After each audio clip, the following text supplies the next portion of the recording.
Today, I've traveled here to Elysburg, Pennsylvania. I'm here at Knoebels. Check out that nice new sign. I'm here for an Ace event. It's Ace Flies with the Phoenix. I'm ready. Let's go in and check it out.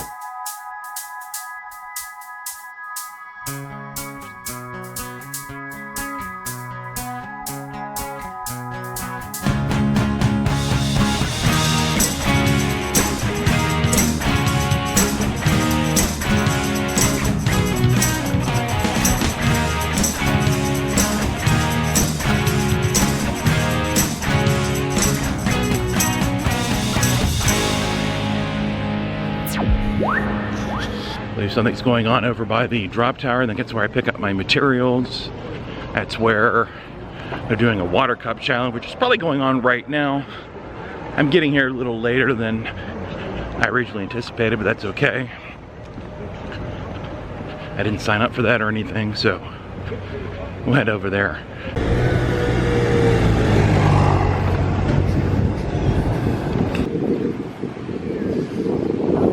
Okay, there's the registration table.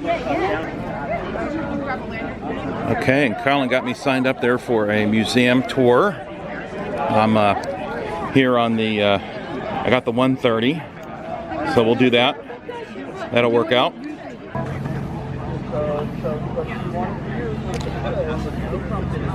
Okay, we've got ERT on Black Diamond, and then the Haunted Mansion.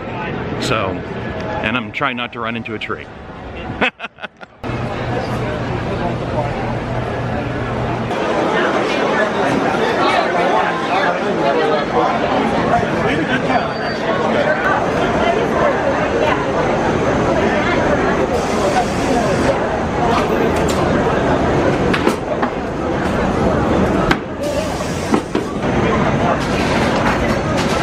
Hey, and there's your flashing light hornet right there. Right there. Oh, and there's the fan.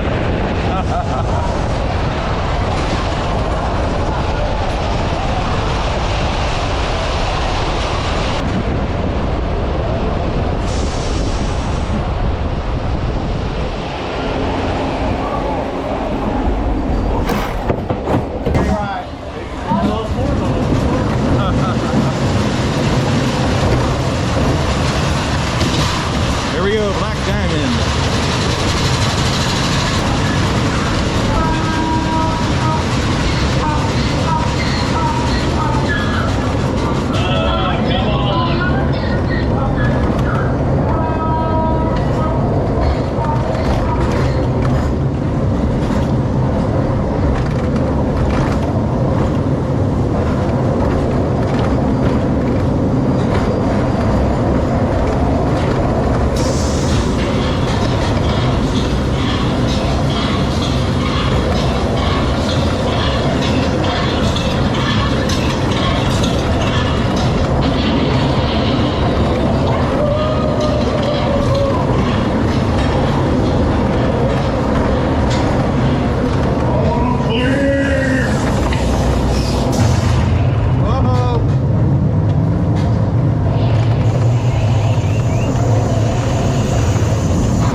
Hey, there we go. Here's Black Diamond. And we have some ERT. That's exclusive ride time. We have it on Haunted Mansion. So I'm going to try to make my way over there and try not to get lost. Here we go. We've arrived here at the Haunted Mansion.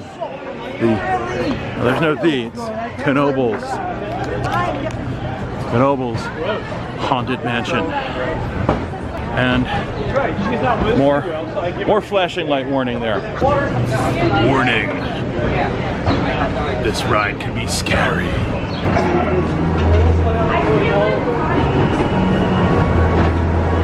Look at it go. Here it is. All right.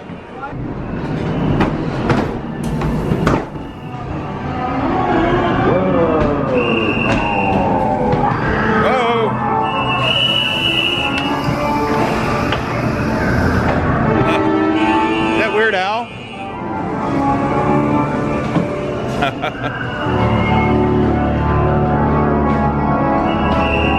What time is it?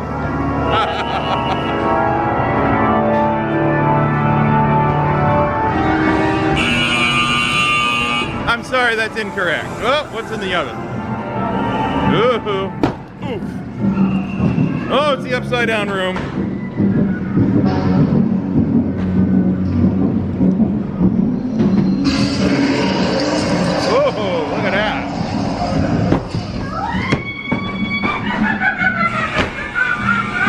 Which is it?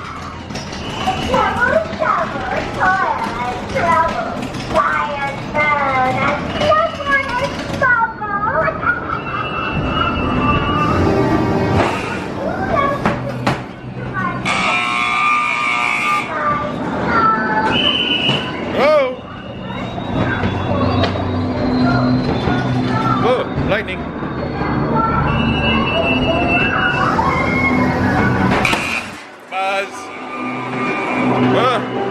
Floating skulls, we got floating skulls.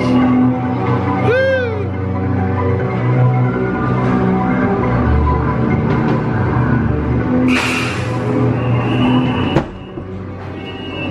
Oh. Where's that guy? You gonna do anything? Nope.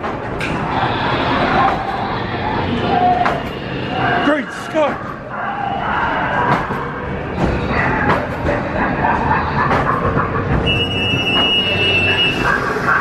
Into clowns.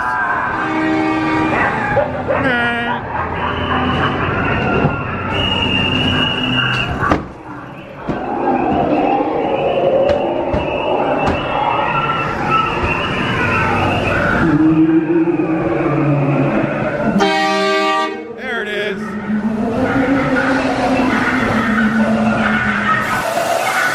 Oh, breezy.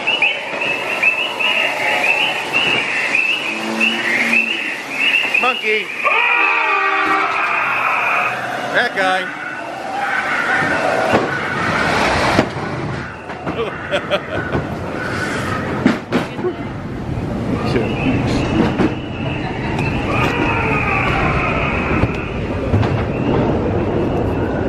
There's all the folks there. There I am with that stern look on my face. Looking very stern, like, I don't like that noise. I know it's coming. And I'm already sweating. Okay, that's gonna do it for ERT. Got a couple rides in, that was fun. Now, we have a group picture, I believe at 12:15. It's just a little after 12, right here in front of Black Diamond. We're standing in front of the sign. Come on in. Come on in. Come on in. Come on in. It's time to herd the cats. Everybody has to be inside of the thing to do it. We're all here. This is it. Come on. Yeah. So if you want to stand in the line, that's fine. Yeah, come on in. I can go behind. I'm sure I can hide behind someone, right?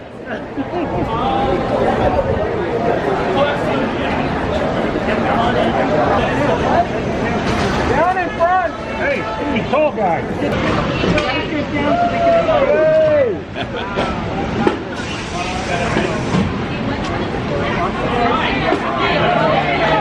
That was easy. I think that's a new record.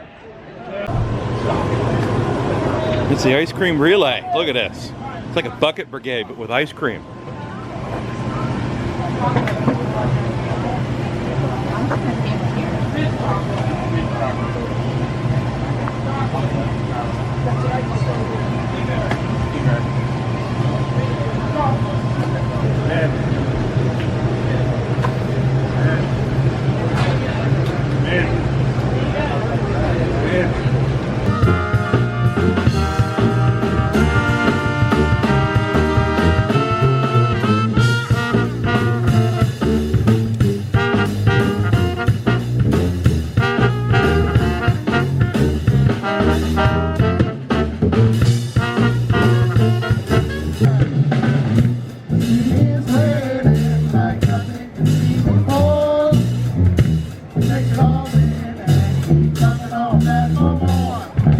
Okay, so next thing is the informal takeover time, or ITOT, here at the carousel. So that's what I'm waiting for now at 1 o'clock.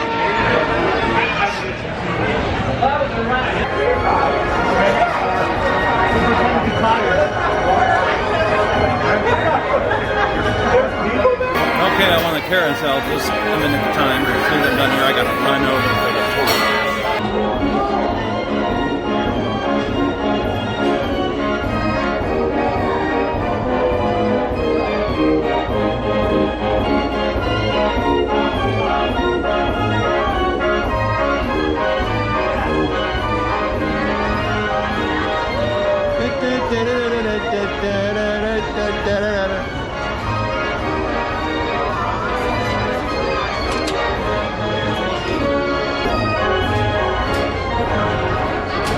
Well, I missed.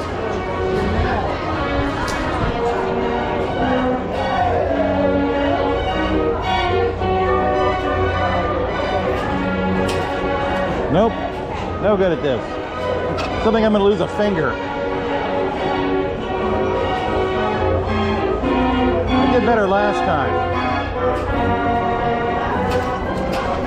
I got one. Yay!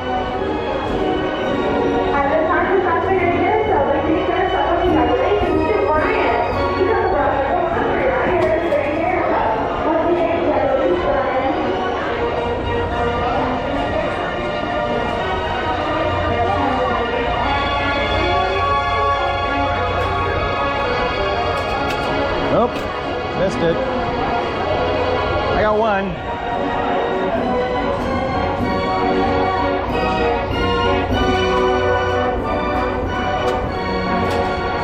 Ah. I got one.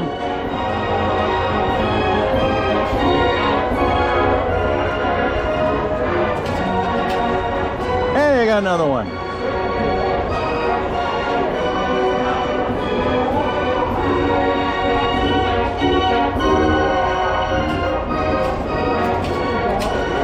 There's another one.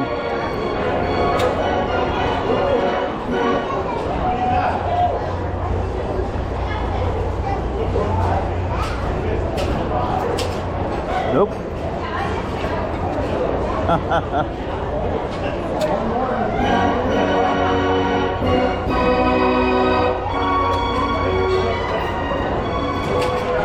Ah, missed again. Almost.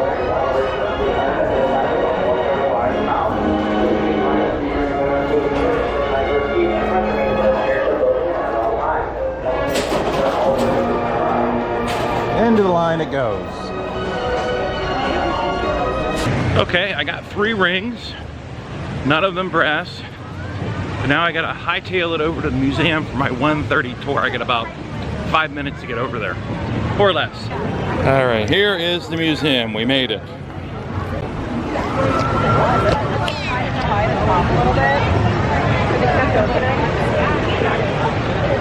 Looks like we got time. Running a little bit behind. That's good, because I was running behind myself.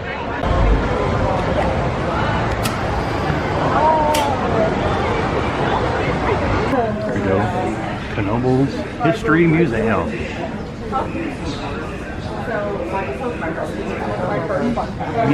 everybody, for the next group that's coming in, come on in. Come on in around the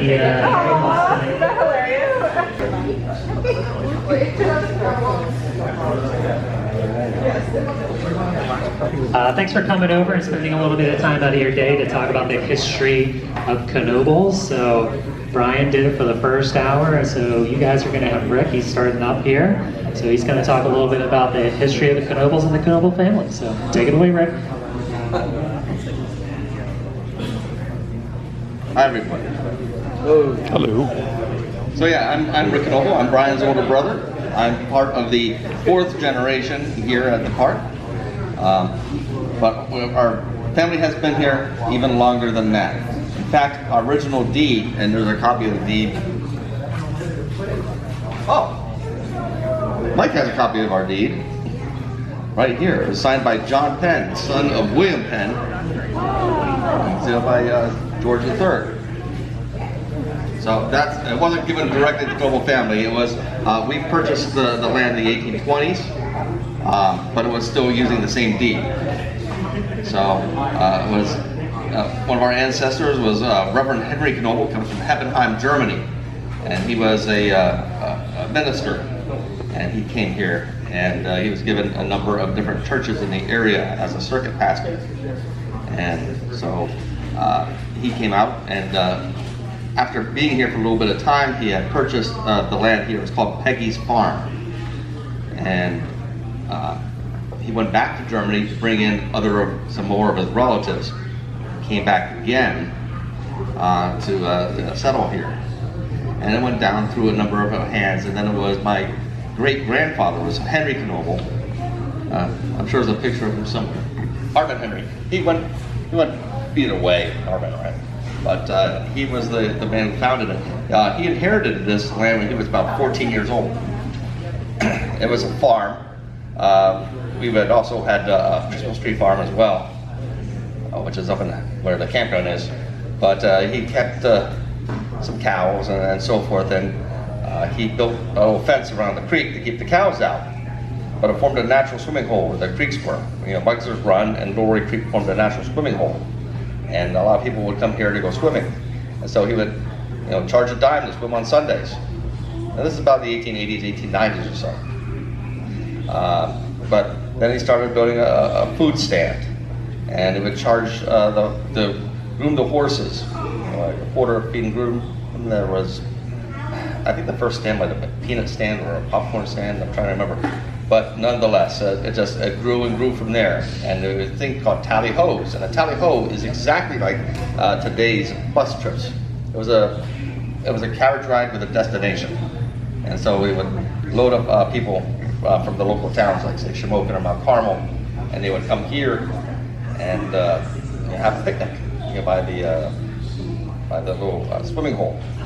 But in 1926, we had we had built a swimming pool, and we contracted a man from Philadelphia to bring up his carousel, and so that started the hard part of the park. And it opened July 4th, 1926, with the carousel. And it wasn't too much longer when we went, well, how is that guy with the carousel making all that money when we could be making that money? And so we got our own carousel. And we still have one horse from it. We had sold that later on and went to a park up in Hunlock Creek called Group's Glen, and there it was destroyed by a flood later on.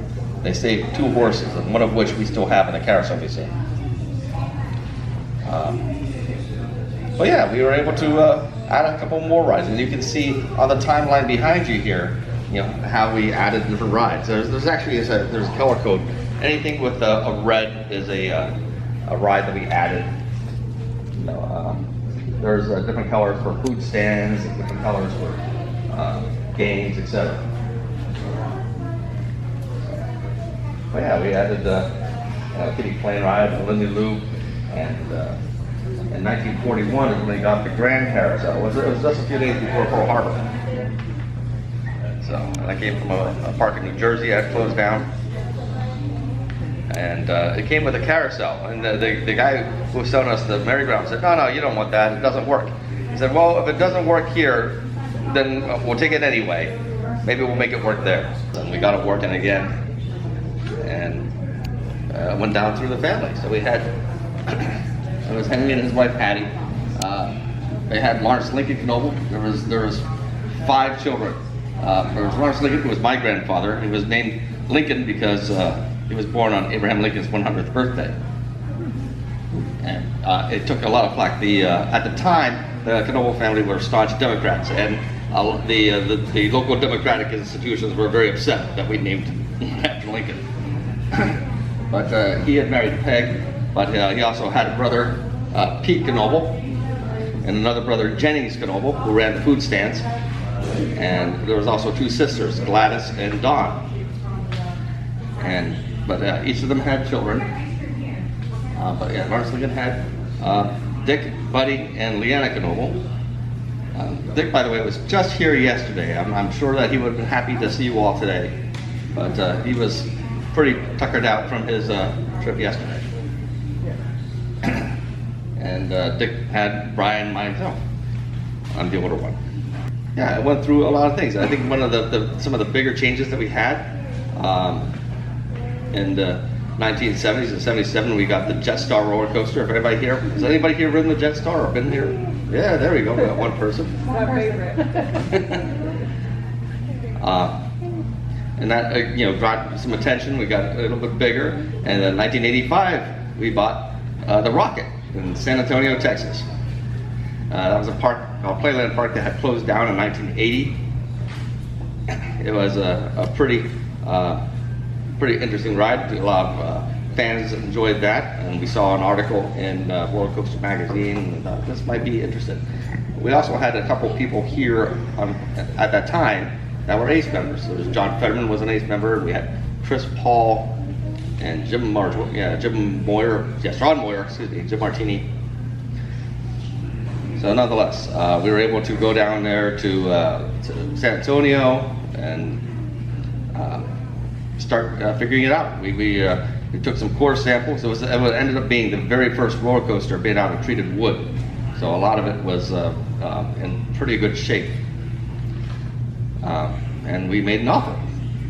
And they were happy to have it because no one believed that we could move a wooden roller coaster of that size. We had things arranged. We came up with a plan to number all the bends. A bend is a 10-foot wide structure that holds up the coaster, if you're not familiar with what a bend is. And took it all down, brought it up here and reassembled it. We took a lot of surveys of the land so we know how high each of the footers needed to be. But it ended up being serendipitous that we lost some of that data, because then we went by the original plans, and it turns out they were a lot better. There was problems in the construction when they were building it in Texas. So we put it closer to the original plans than they ever did. And it became a top 10 coaster immediately. So that opened on June 15th, 1985. It was only 3 months and 3 days after we started taking down the coaster in San Antonio. So that brought in a huge amount of people. And that really put us on the map for a lot of different fans here. And after that, we started adding some larger rides very quickly. In 1990, we got the Flume ride, and we got the Skloosh, and we got the giant wheel and a tire trapeze, which was the same year, and just it got bigger and bigger. And now here we are, 2015. We got the Impulse, and next year will be our 100th anniversary. I think I covered it, a very brief history. I didn't dive into a lot of different stories. I'm sure that my brother was able to do that. But I can tell you a lot of history if you're having questions. Since you are a family-run park, do you get together and have like business meetings and kind of? Yeah, we don't call them business meetings, we call them family meetings. But yeah, it happens in some cases frequently, and in some cases not so much, because we're all very busy doing what we have to do. But yeah, it was, and it's not like a lot of places. Brian goes to these thing called foam meetings, which is a family-owned attractions group, and you know, he talks with all other families there, and he comes back and says, "We have like the best family in the industry." Because there's a lot of families out there, they own parks, but they don't even talk to each other, or you know. And here we have everything. We have a meal, and we work together on things. There's not a lot of anger amongst us. I mean, there's times we're passionate about, you know, some things that somebody else might not be as passionate about, but you know, we work through that. So it's not a you know, it's not problematic. Do you guys have kids that you're hopeful for? Yeah. Yeah. Yeah, I think there's a number of fifth generation already working here. My oldest daughter is actually a storyteller over here at the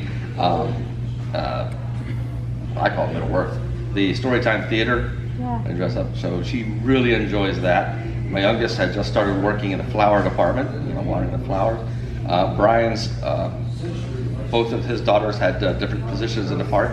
They're not working currently this year. His daughter took a job with Ralph Alberts down in Florida.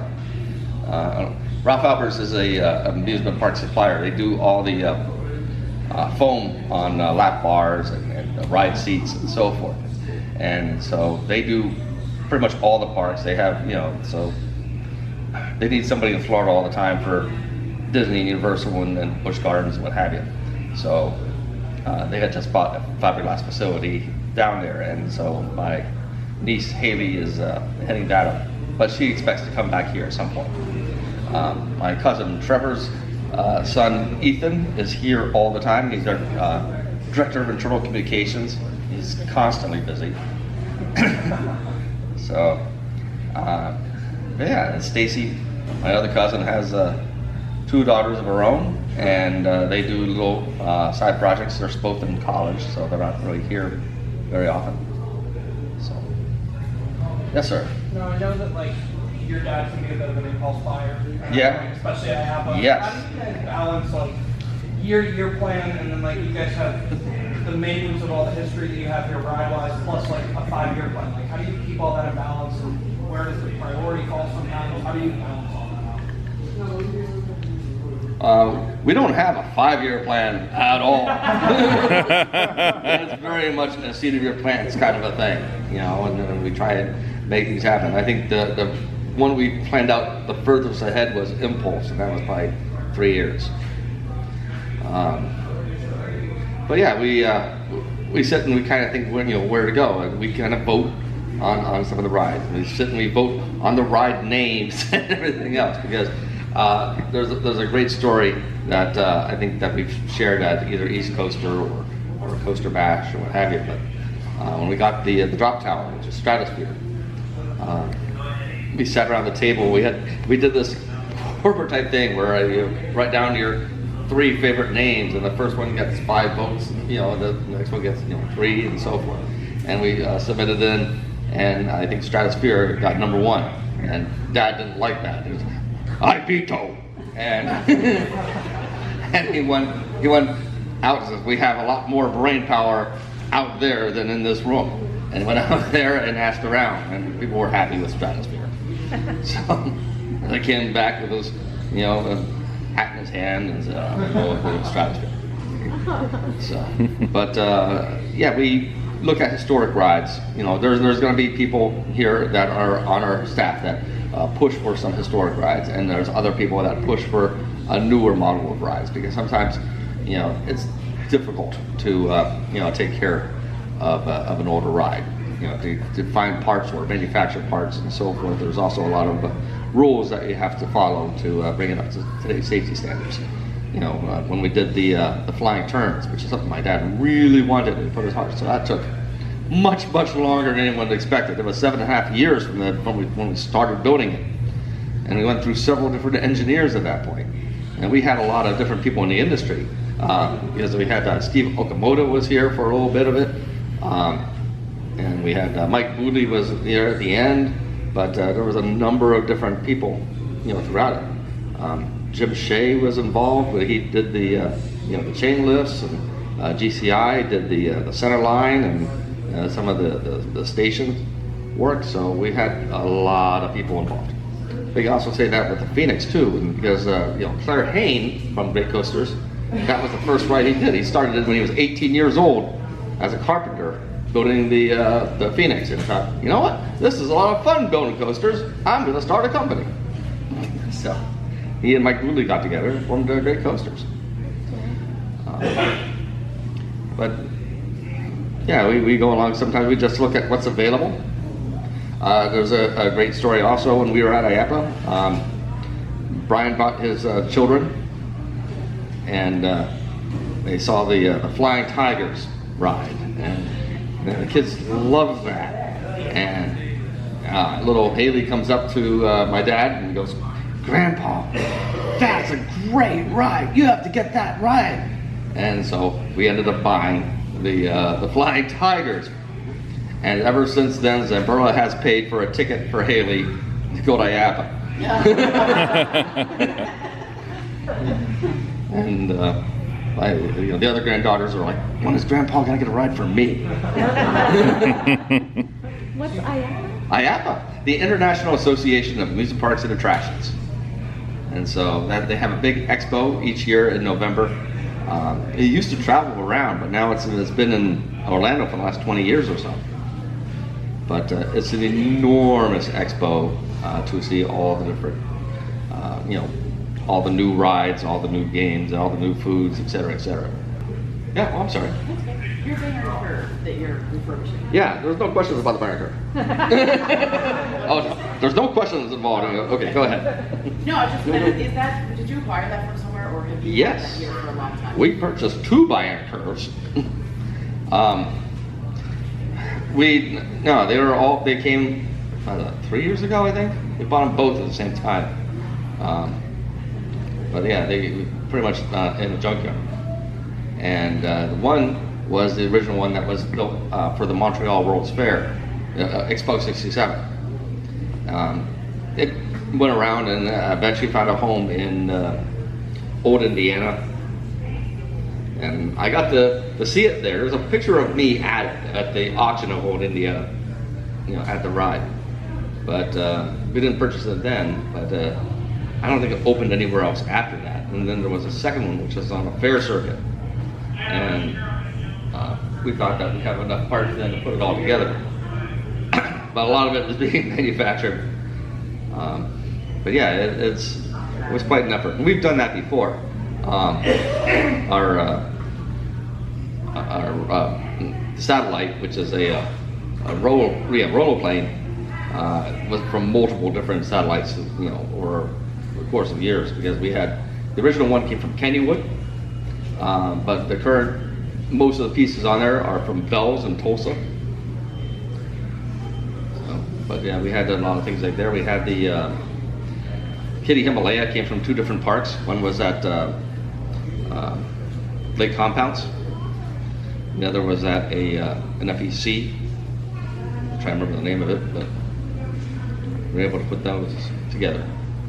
And it drives the bureaucrats at the Pennsylvania Bureau of Amusement Rides nuts, because they have to track all this. They add all these other additional rides because they like to keep the same serial number all the way through. Is there any way we could ever get one of the cages set up for like an Ace event or something like that? It's highly unlikely. I know that they're Talking about here, the cages here, sometimes it was called Over the Top, even though we had a different ride here called Over the Top. Yeah. But that was set up where our hand stamp wristband admissions is. And it was great because you had to rock it back and forth to get all the way up over the top. There was an issue with it that the door opens in, and if a person were to have say a cardiac arrest or something like that and falls up against the door, you couldn't open that to get to them. This, by the way, this museum opened 24 years ago, so that was the math. No, 26, 19, 2001. I had to do some math. I have 1 minute. All right, any other final questions? Will the Giga Coaster be ready for the 2026 opening season? Will the what? The Giga Coaster? The Giga Coaster? I read about it online or something. No, I'm just kidding. Sometimes it's the ride home.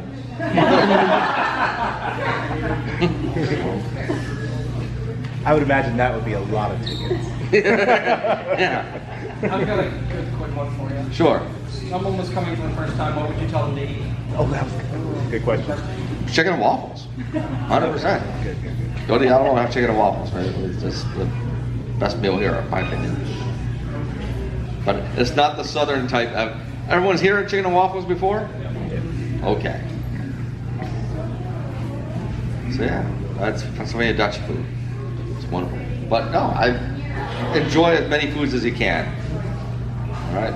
And I love the ice cream here. There's all the different fudges over in Stony Gables, and we have funnel cakes. It's all delicious. We wrap it up here. Okay. Well, thank you. It was fun.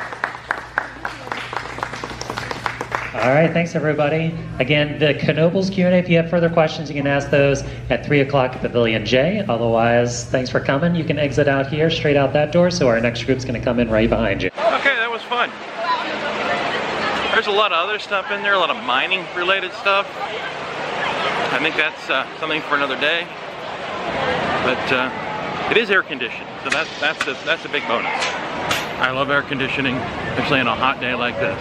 Having some pizza in the pavilion here. It's raining at the moment. Yeah, the rain's really coming down now. Look at that. All right, everybody, welcome to Ace Watch with It 2025. How's everybody doing? You may have noticed that the Big Joe's sprung a little bit of a leak, but we got maintenance on it right now to patching it up, so that should be fine for the rest of the day. A couple of quick notes and a couple of things I just want to point out. So this year for Ace Flies, we have 225 attendees, so thank you very much for coming this year. First off, just want a huge shout out to the Knoebels team that helps us put it together. They're the ones that really roll out the red carpet for you and really welcome you with open arms. So of course, Rick and Brian, Stacy, Dick, who unfortunately is not here today. He wishes he really could be, but he's just kind of tuckered out from his visit from yesterday, as Brian was talking about before.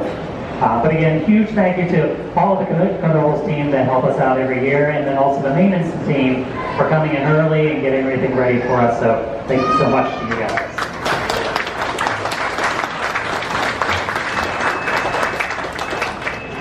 John, it's time. So, the question that I get, we've been teasing since February, is Ace Flies with Knoebels in 2026. This is going to be, so next year is going to be huge, right? We're going to amp this event up ×3. So normally we do a one-day event here. We do morning ERT in the morning and then evening ERT at night. Next year, to celebrate the 100th anniversary of Knoebels, which will be about 3 weeks before we get here, it turns 100 exactly on July 4th.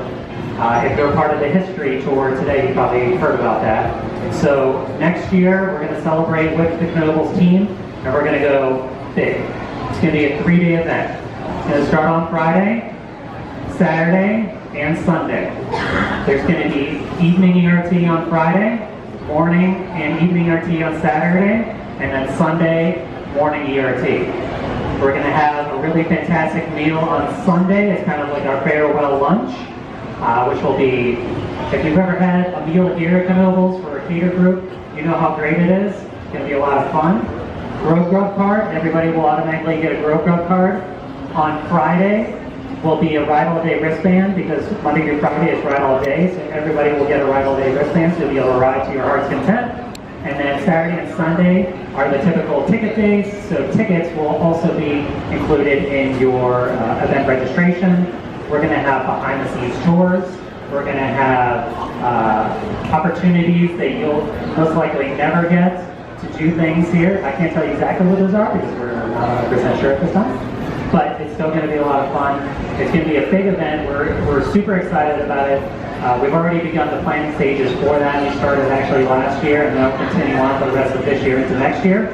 So again, mark the dates because it's going to be on Friday, July 24th, Saturday, July 25th, and Sunday, July 26th of 2026. So very excited about it. All right, big warm welcome to Rick and Brian Knoebel. We're going to do it together. It's great to see so many familiar faces here again, and we're so happy to have some new people back. New people here. But nonetheless, that was a fun event this morning, wasn't it? The Water Cup Challenge. That was great to see some of those smiles. Then you have the ERT on Black Diamond. Everyone had a great time with that. Everyone saw that little gobo, the projection of the American Coast Enthusiast logo. We have to thank Mike for that.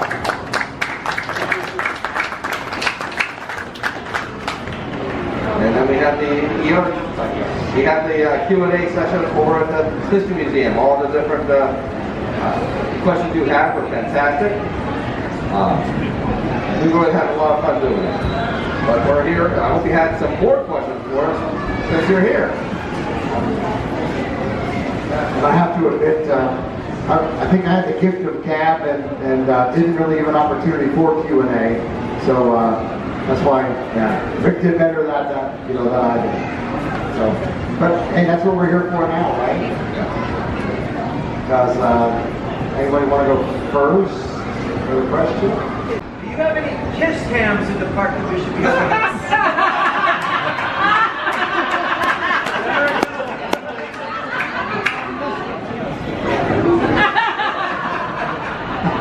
If you ever heard, do we have any kiss cams, like the Coldplay concert in the park?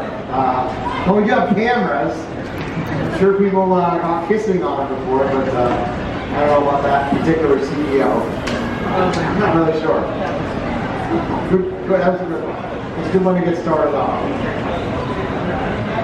There was a question asked earlier, I found the answer. Somebody had asked me, what's going to open first, the Banner Curve or the Sky Slide? And I had to think about that. And no, the answer is the Power Surge. The Power Surge will open before either of those. Sooner the better. We can't wait for all of those to open. All right, there's one. How often do you guys stain or paint Phoenix? It always looks perfect.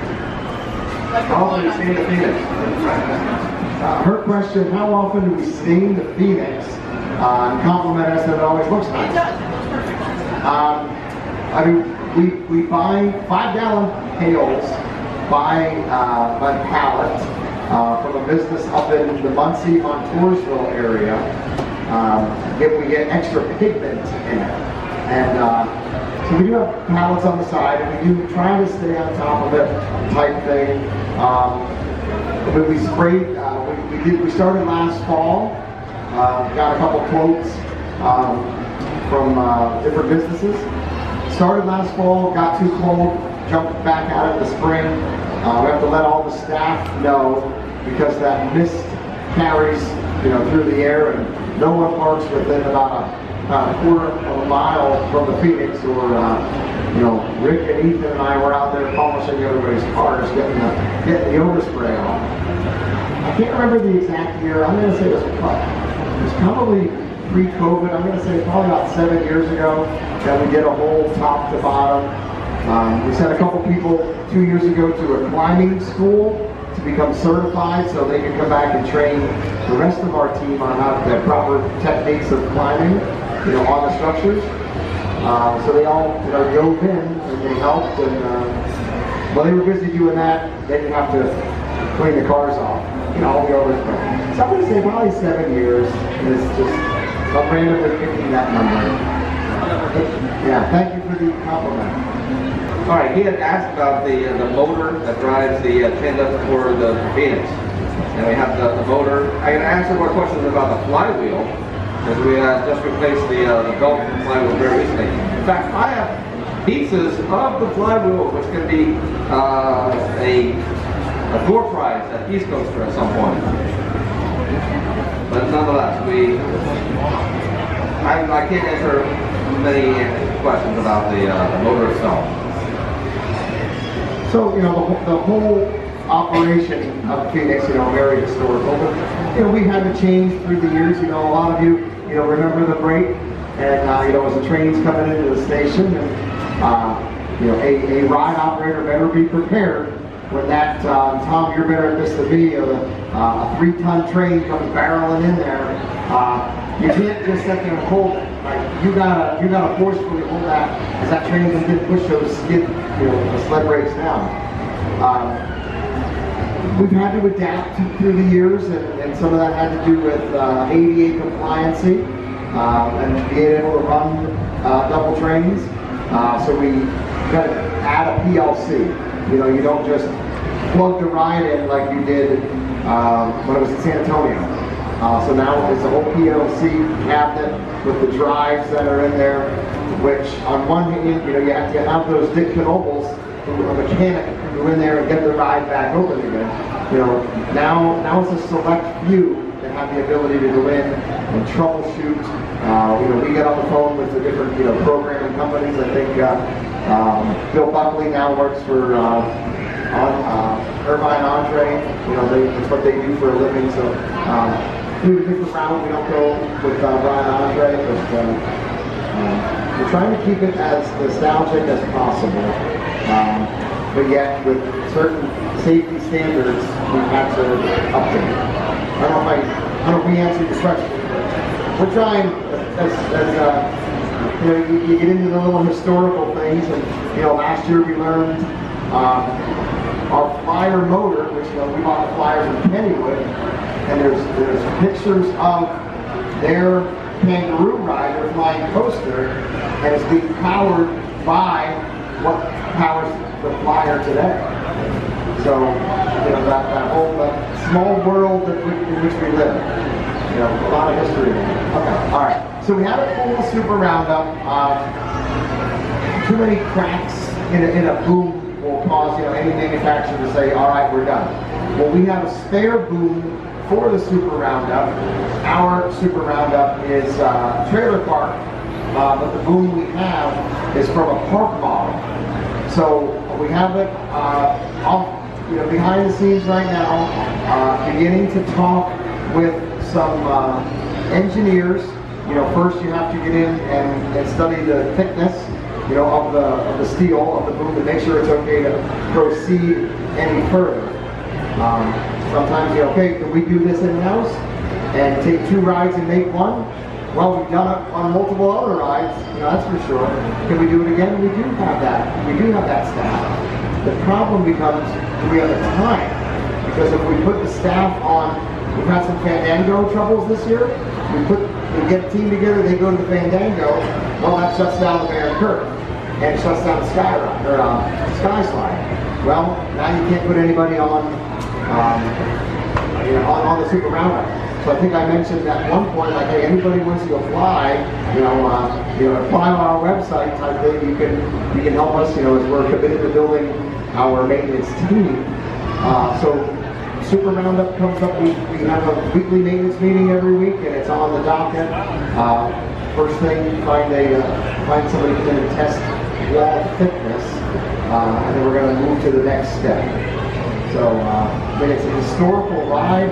It's high capacity, burns up tickets. I was just at Holiday World this summer. Beautiful park. They do a phenomenal job. You know, I truly hope our staff wears the shirts with pride, with as much pride as the team at Holiday World. You know, and they have one that we said was a back end. It's a nice ride, but it's just not. It's not our super ride. You know, so. We're not going to go crazy with LEDs and, you know, give you a headache. Well, when it comes back, it's going to be as traditional as we did. So we're committed to bringing it back. All right. Brian's going to be calling Dick right now. Maybe he'll want to say hello.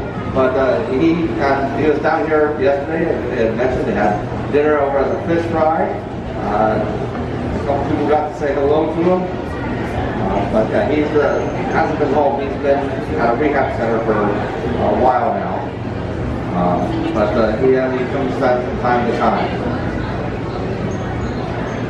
I was just going through his desk at his house, just trying to clean it up a bit. And I came across a lot of old photos, and I had some photos of the pool, I would say by the late 40s, early 50s, and they were pretty cool. I found some photos of the construction of the flying turns, and some from our 75th anniversary, which was back in 2001. So it was a neat little trip down memory lane.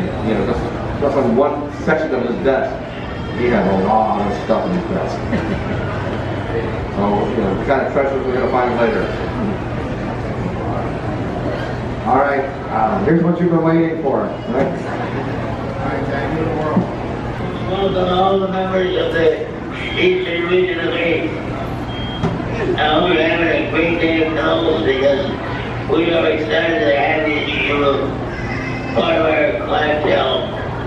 The thing you tell about us is the story you tell about your life. And last night in the cafeteria, I had two people come to me and say, we live 40 miles away, and we've been together for 40 years. Don't change a thing. But one of the other comments I heard last night, that this park is the shadiest.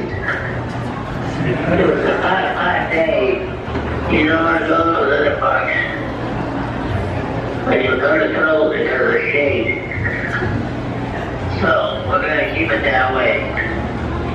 We're going to try and keep growing a little bit at a time. But anytime we think of growth, we think of you guys too. So, thank you so much for coming and having a great time. Alright. Let's say goodbye now. Thank you.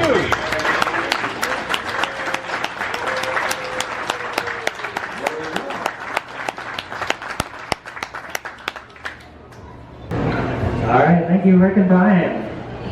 All right, one quick thing I want to mention because Brian brought up the weather. So when it comes to ERT tonight, we will have ERT if it's just raining. If there's lightning within 10 miles of the park, unfortunately the ride has to close because of that reason, but if it's just strictly raining and that's all it is, ERT will continue on as normal. All right, thanks everybody for coming. Again, next thing on our list is the giant flute at 6 o'clock, so enjoy the rest of your time.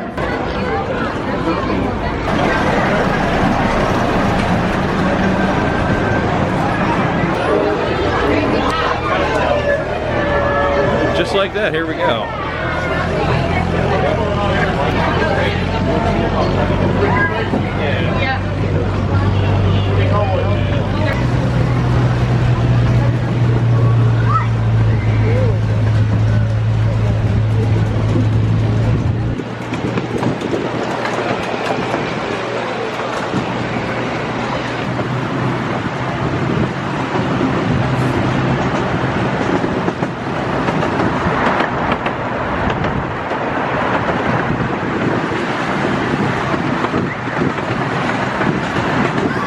Train books. Oh, here we go, Under Twister.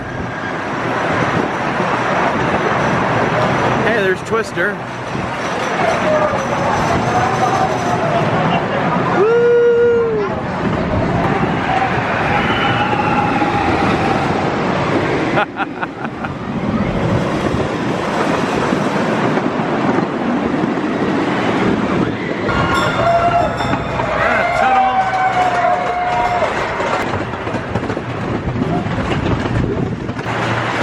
The other train.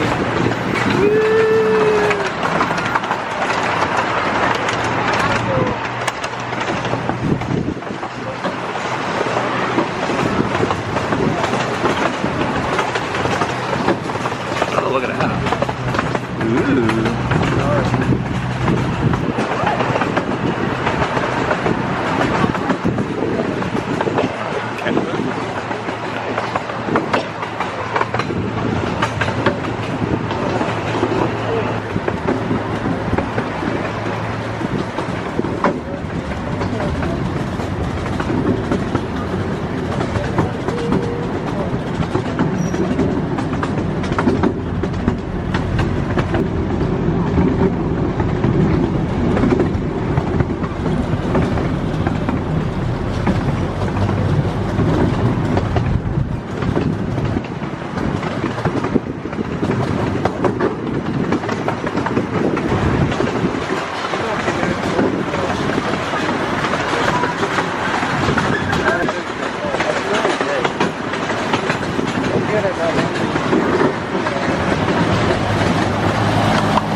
brownie sundae.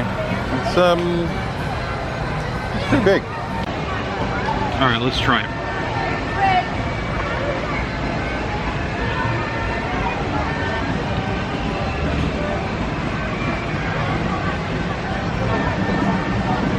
It's good. I like it. A little messy, but I like it.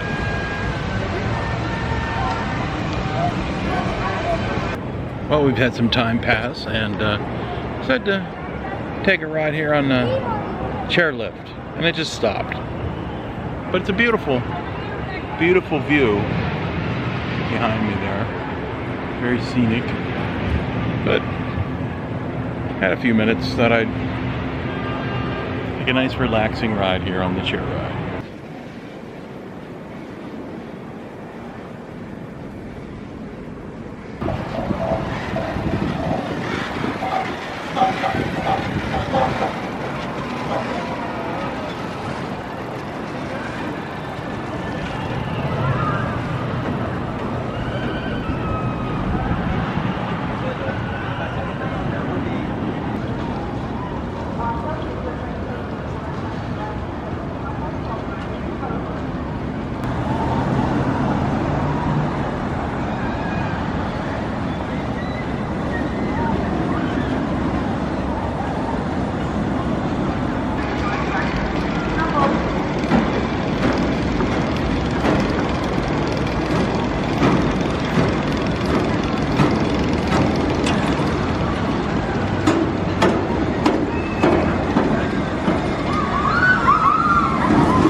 And we come back down into the station. What trip to Knoebels would be complete without flying turns? Yeah, this is a one-of-a-kind wooden bobsled coaster.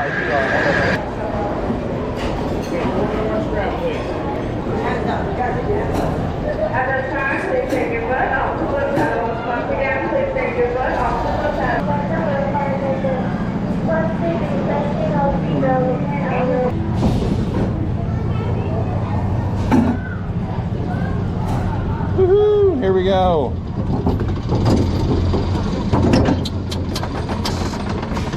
Hey, front row flying turns, red train.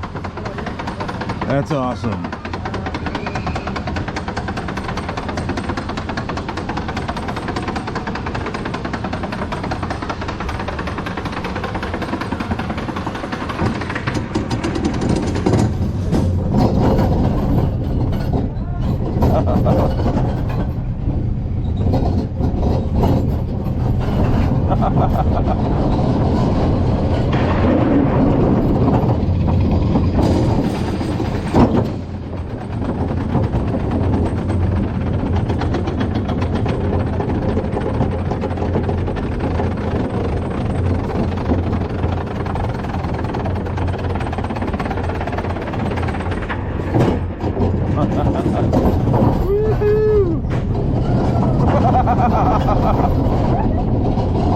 I love it.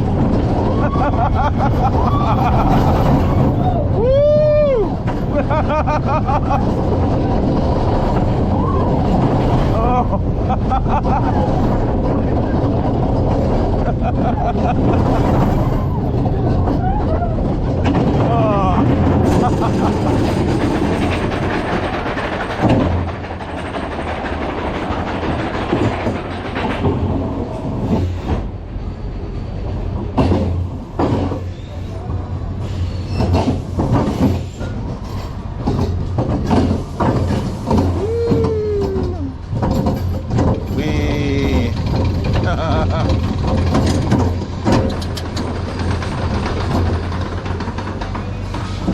Ooh.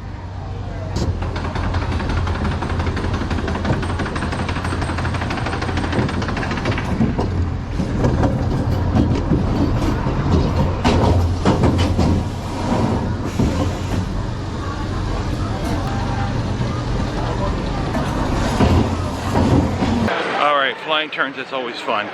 That is unique. That is one of a kind. And I think now I'm gonna head over to Twister. Left hand blue.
Well, that just happened.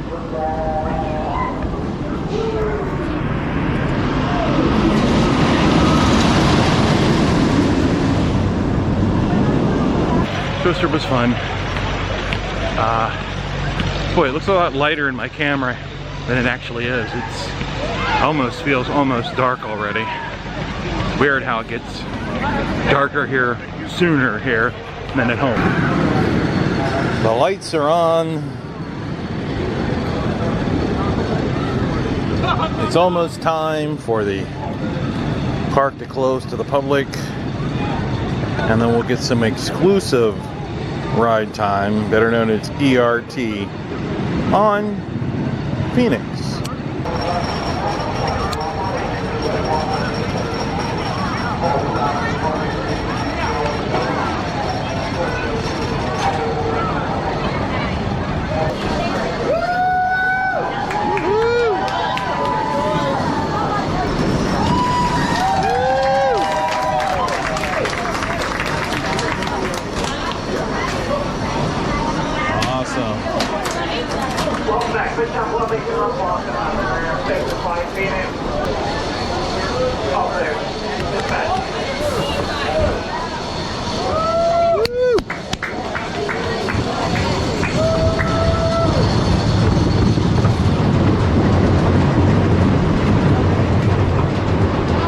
Who's blinking?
missed. Oh. She was too late. $5 million deal.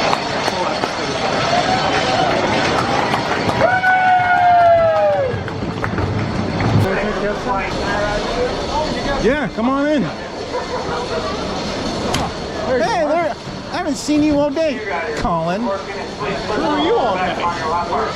I was around. I guess I wasn't looking for you. I don't know. I kept looking for someone tall.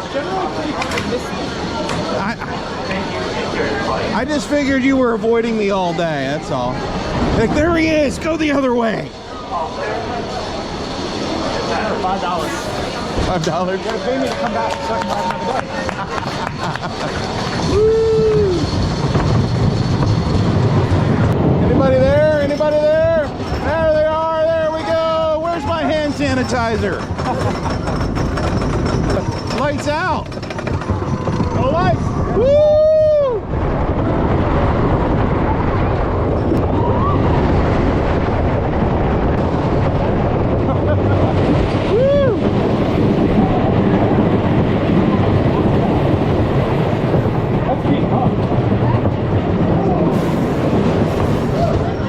Must be faster with the lights out.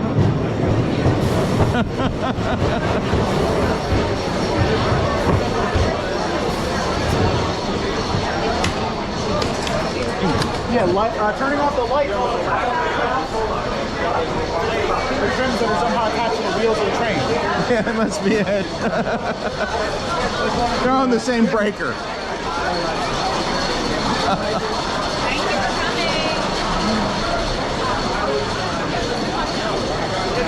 Woo. Round 6. Thank you. Thank you. Thank you. Thank you. Thank you. Thank you. Oh, I can get on. I'll ride with you.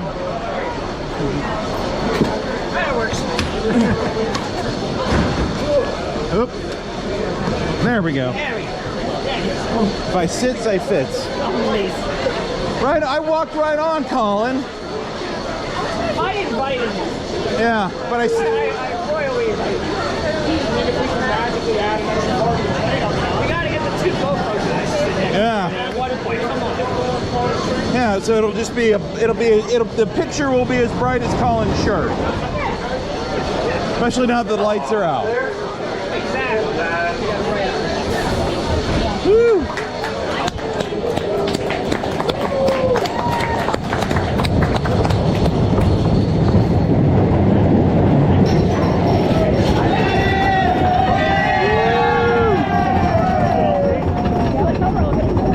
The people that are still here are just getting loopy now. That's it. Hey, the pitch black. Pitch black. Are going to help with that even more. Maybe low blood sugar, maybe some dehydration. I don't know. Oh yeah. Woo!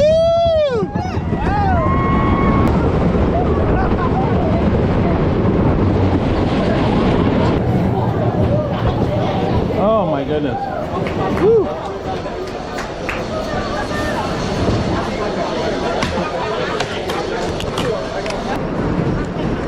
Again. Thank you. Thank you.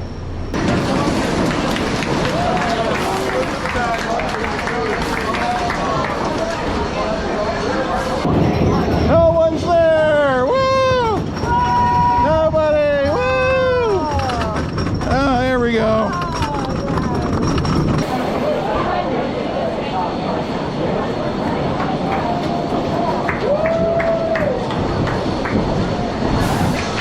Woo! There they are! There they are! Woo!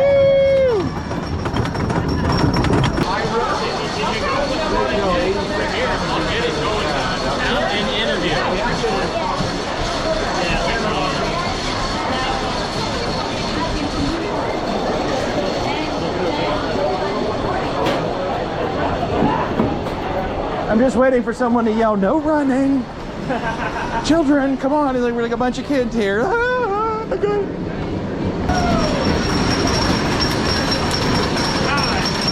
There you go.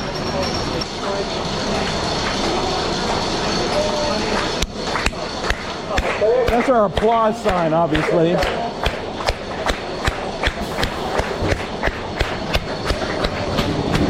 Okay, my hands hurt now.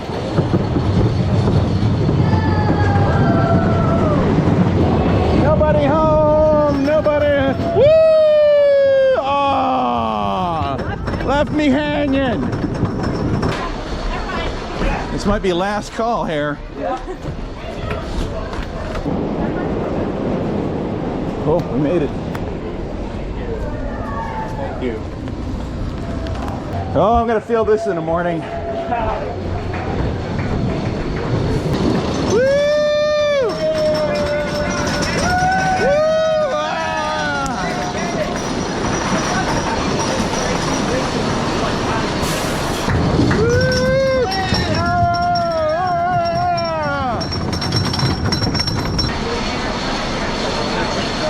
Clear. Dispatch, enjoy your flight.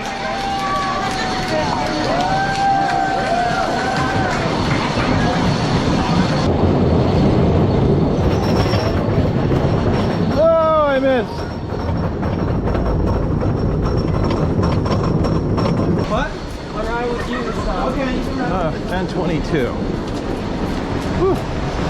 I've lost track. It's okay.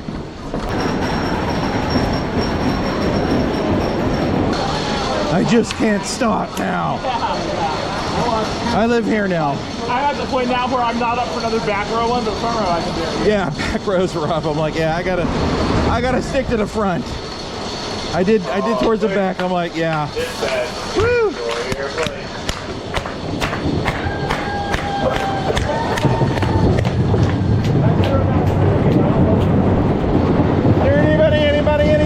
Anybody there? Anybody there? Whoa, whoa! You don't hear the whole triangle.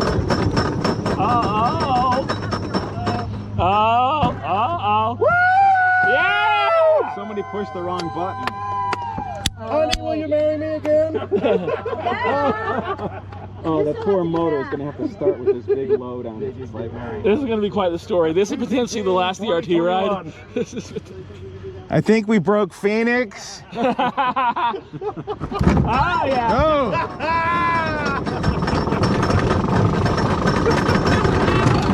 Woo!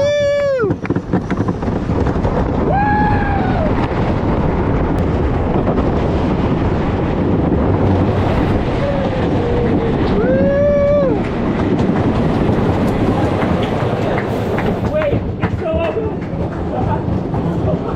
Okay. The first step is admitting that you have a problem.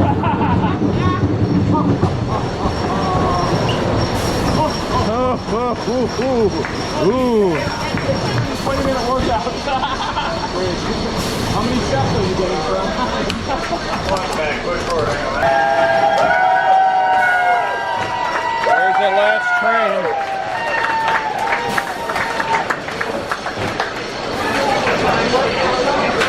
Back, push forward. That's why everything's to your left, walk down the ramp, and you're the right to stay here. Yeah, let's hear it for this awesome crew. Yeah. Woo!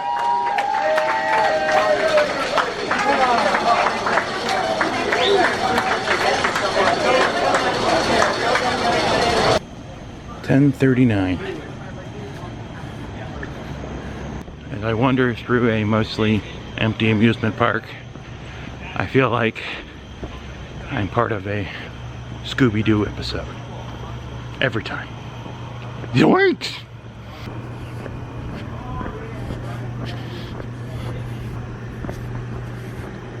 It's so late, the Ferris wheel isn't even lit up anymore. But it's spooky. Although, the Knoebels sign is still lit up. There it is, all lit up. Awesome. I'll tell you what, that's gonna do it for Ace Rides with the Phoenix here at Knoebels. What a great place to end such a fun day. I had a blast. I can't wait to do it again.